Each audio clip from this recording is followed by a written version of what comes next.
Didn't move any of my core or my chest and back muscles, and then my fingers didn't work.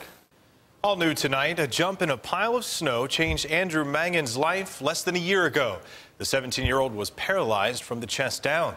Now, Mangan is still not sure what he hit that day. The avid skier and member of Canisius High's rowing team spent almost most of this year in a hospital bed.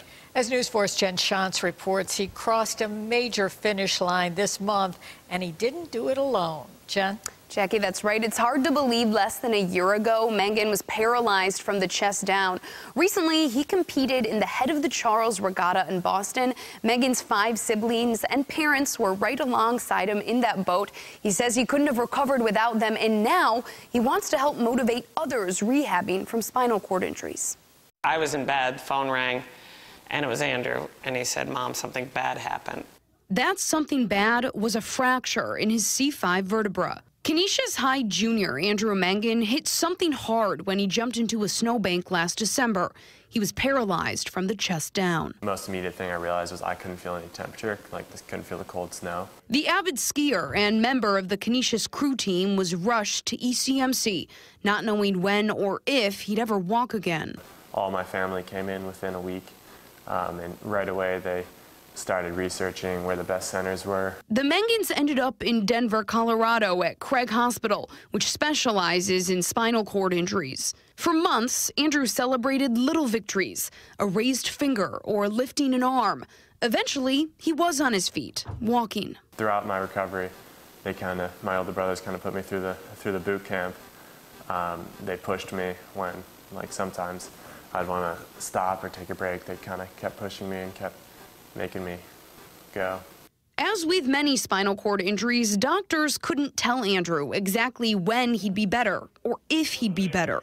His mom, Martha, says it was his positivity that kept the entire family of 8 going. That was really important throughout it all because he never looked back, ever. So he was kind of, the drummer boy, and we followed him.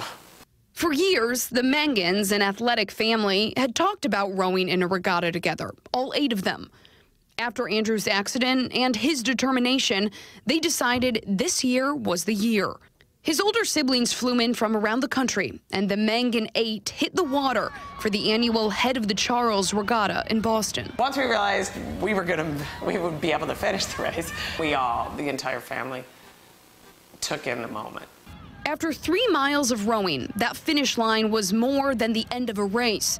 It was the start of a new chapter, one Andrew says he always knew would come. It just kind of both proved to myself and to the SCI community as a whole that a lot of these injuries aren't permanent.